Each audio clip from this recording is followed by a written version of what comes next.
Assalamualaikum warahmatullahi wabarakatuh. Hello, my name is Mita Ekda Febriana and I am from 2022 Class A. In this video, I will recite the poem called Under the Harvest Moon by Sandburg and followed by the analysis of the poem and the reason why I chose this poem. Under the Harvest Moon by Sandburg. Under the harvest moon, when the soft silver drips simmering over the garden nights, then the gray marker comes and whispers to you as a beautiful friend who remembers. Under the summer roses, when the flagrant crimson lurks in the darks of the wild red leaves, love with little hands comes and touches you with 1,000 memories and asks you beautiful and unanswerable questions. First of all, let's find out about who wrote this poem and when it was published. This poem was written by Sandburg and first appeared in 1916 when Sandburg published his poetry collection, The Chicago Poems. This poem not only gained popularity but it also instantly became a textbook because of its romantic presentation of fall landscapes and imagery. Sandburg's use of simple language and straightforward tone made this poem popular. The poem is still popular, having found a place in various anthologies and literature textbooks around the world. Let's hear more about Sandburg. Sandburg was a poet who refused to limit his poetry to the most structured forms, appreciating the art of free verse. Under the Harvest Moon is also written in free verse. In addition to his poetry, he also wrote Abraham, The Lincoln Wars, which won a Pulitzer Prize, and he passed away in 1967, but his work still make him relevant as does his home being treated as a national historic site. Next, the meaning analysis of this poem. Based on my understanding and what I have found out about this poem, the two stanzas in this poem describe two different seasons, autumn in first stanza and summer in second stanza. The title contains harvest moon, shows the moon symbolizing the passing of seasons, cycles of life and death, and the beauty of nature. Let's discuss stanza 1 first. The first stanza explores the relationship between autumn and the contrasting themes of beauty and decay. As the leaves fall and change color, this illustrates the impending death. This idea is beautifully portrayed through the imagery of soft silver drips simmering over the garden nights in the line 2 until line 4. However, just as autumn has a hard side, harvest moon is also associated with death, emphasizing that the beauty of autumn leaves is a sign of impending death. In this context, death is described as both a beautiful friend and a marker presence. The changing of the seasons brings beauty, but the process also involves decay, which can be seen as a form of marker. This depiction of death that feels closer with the change of seasons to autumn is also shown in the line comes and whispers to you, which means like a warning that her or his death is coming. In addition, this can be seen as old age, which specifically depicts the imminent death like leaves in the fall. When one has aged to this point, they might feel that death is close enough to touch or talk to, as if the person knows that their time is near and can almost hear death reminding them of the concept. At such a time, in the line As a beautiful friend and who remembers would be a reasonable prospect for elderly person. Thinking back to all the beautiful memories they know to reflect on a life that is almost finished. In this aspect, by remembering the beautiful details, the event can be seen as a beautiful friend. Although it brings pleasant memories, the reality is that while we are recalling those memories, we will soon meet death. Death has the purpose of ending the life that is being contemplated. In this case, the marker aspect of line 5 illustrated this situation. Overall, this stanza depicts an age where death is approaching and is depicted through the autumn season. When death is felt imminent, all that remains are memories. However, autumn and the harvest moon are a good representation of this, as leaves can only wait for their death during that time of the year, and harvest depicts that the time of growing is over. Like harvest, all the memories have been collected and grown, but nothing more can be done to expand them. The end of the season is essential, has already arrived just like that. Next, in the second stanza, the season associated with life and the pleasant time of summer are depicted. In particular, summer roses and their fragrant crimson are noted in the same way as the beautiful elements of nature, which are present in the first stanza. However, for this stanza, the tone does not change to something gloomy or foreboding. Instead, it stays on the topic of beauty and also of life at a young age. For example, love with little hands come and touches you, which indicates a physicality that the first stanza lacks. There is more to life at this point than remembers, just as nature must grow and develop before the harvest arrives. However, there are 1,000 memories in line 15, and this can be seen as an indication that there are always memories worth remembering, regardless of the season, as the passage of the time builds them up. Yet, is when we make the most memorable memories and don't think about that. In contrast to an old person, the person portrayed in this stanza has the novelty of summer, which means they still have youth.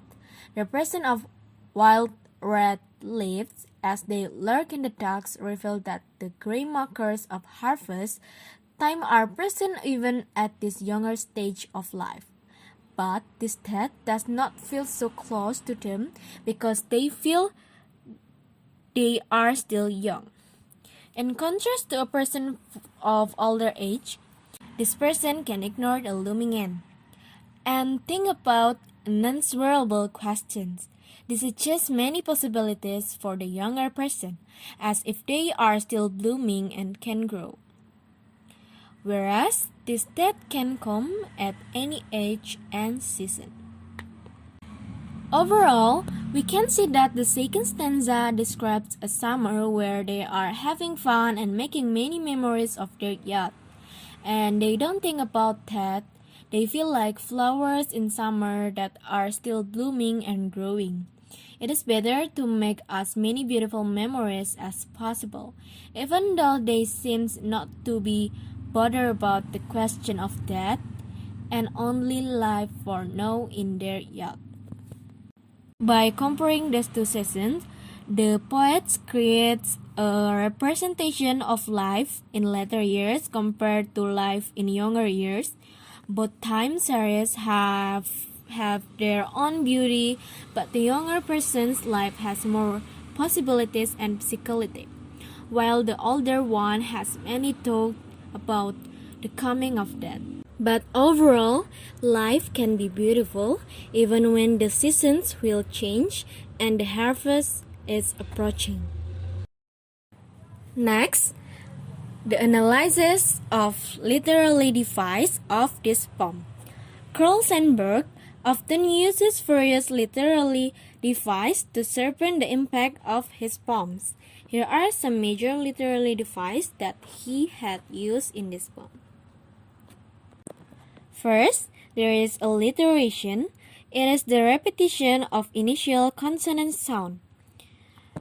For example, in line 2, there is soft silver, shows the repetition of the S sound, creating a smooth and soothing effect mimicking the gentle moonlight. Next, there is assonance. It is the repetition of vowel sounds.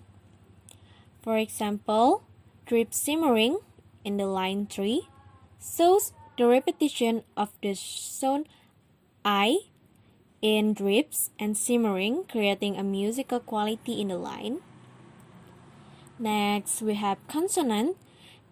It is the repetition of consonant sound within words. For example, comes and whispers to you in the line 5 shows the repetition of the S, creating a harsh and mocking tone. Next, there is enjambment. This is the continuation of sentence or phrase beyond the end of a line of verse. For example, drip simmering over the garden nights in the line 3 and line 4 shows that the verse continues from one line to the next without pause, creating a sense of flow and continuity. Next, there is imagery. It is the use of descriptive language that appeals to the sense. For example, in the line 2, 9, and 11, there is soft silver, summer roses, and larks in the docks, so clear and vivid imagery of sight and touch. And next, there is some figurative language. First is hyperbole. It means using exaggerated statements or claims not meant to be taken literally. For example, in the line 15, there is with 1,000 memories, shows the use of thousand, exaggerating the intensity and abundance of memories, emphasizing the profound impact of love. And the second is metaphor. It is a figure of speech that compares two different things without using like or as. For example, in the line 5, there is that the gray marker, show that compared to a marker, suggesting that it taunts and derides people, perhaps implying the fleeting nature of life. The third one is personification. It gives human qualities to non-human entities. For example, in line 13, there is love with little hands. Show love personified as having hands, implying tenderness and gentleness in its touch. And the last one is simile. It is a figure of speech that compares two things using like or as. For example, in a line 7, there is as a beautiful friend, so that compared to a beautiful friend, suggesting a comforting person and potentially questioning societal views on mortality. The other literally device, there is repetition. It is the recurrence of words or phrases for emphasis. For example, under the in the line 1 and line 9, so the repetition of under the at the beginning of both stanza, creating a parallel structure, emphasizing the setting and creating a sense of unity. And next, there is symbolism.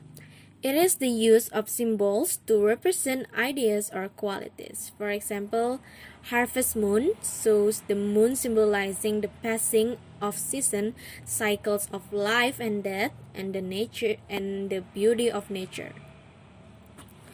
And next, there's addiction. It is the choice and use of words in a literary work.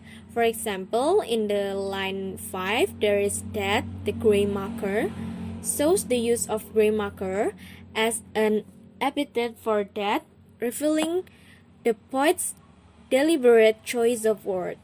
Another examples, in words like flagrant, lurks, and ducks, the poet's choice of word helped to create the poem's somber, reflective mood, and the use of word related to nature and emotion also contribute to poems' themes of love, death, and memory.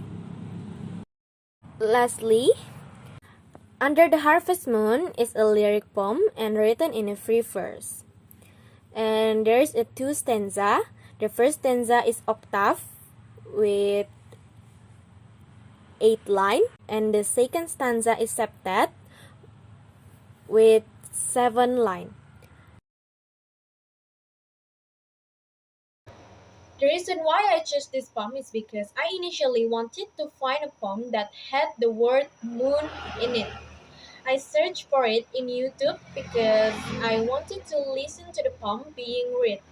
After I searched and found a few poems, I chose Under the Harvest Moon because I like the words and lines in that poem.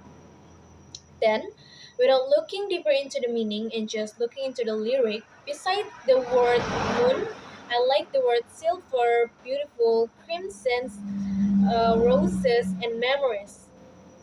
And after I choose this poem and looking deeper into the meaning, I like it even more because it describes the approaching of death and young age, which I think relate to my life and as a reminder for me to not to waste my life and remember that death is for everyone in this world. Thank you for watching and listening to my video. Wassalamualaikum warahmatullahi wabarakatuh.